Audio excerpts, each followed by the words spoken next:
laki ng pusit. Sarap yan. Yun o. Kariwa yan. Di na supusit. Bagao kada kilo.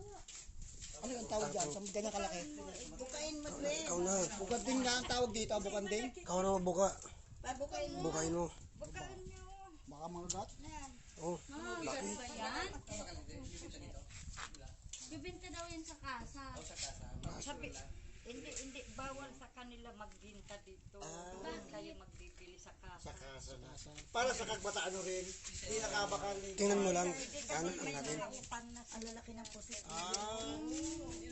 Ewan ko ilang kilo kaya. Nagali. Ang lalaki. Ibig sabihin, dadalhin pa natin yan doon sa kasa. Tapos, Sila ang dadala niya doon. tapos doon tayo bibili. Doon. Ang laki na lang guys. Paano natin niya makikita na ganyan yung Sa atin, sana yung pag malaki. naglako, benta, bili agad, no? Pwede na yan doon. Ilang kilo yan? Yan o. Yung guys, wow! Piradi. 2.5. 2.4. Almost 2.5 eh. Oo.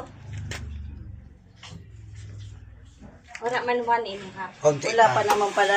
Pagdating kasi dito, ano na to? 2.5 pag 1.5. Kita mo sa sarong na kilo. Patingin niya. Yan, hawakan Ayun, mas malaki pala yan. Ano ka yung kilo? Pirang kilo doon yan. Pwede. Hindi, ipagaw mo sa natin. Ano naman. Malalaman naman yan kung Hindi. Alisin natin sa baga. Kaya eh. ayaw nga. Mga Mas malaki kasi yun eh. problema sa didimanan na 2 kilos.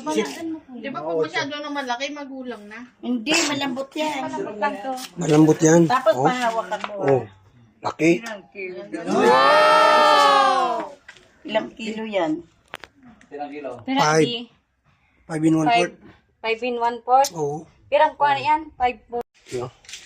5 dos media. 5 no? 5 dos. Lampas sa 1 pot eh. Diba? Hawakan ito. Lampas sa 1 pot oh.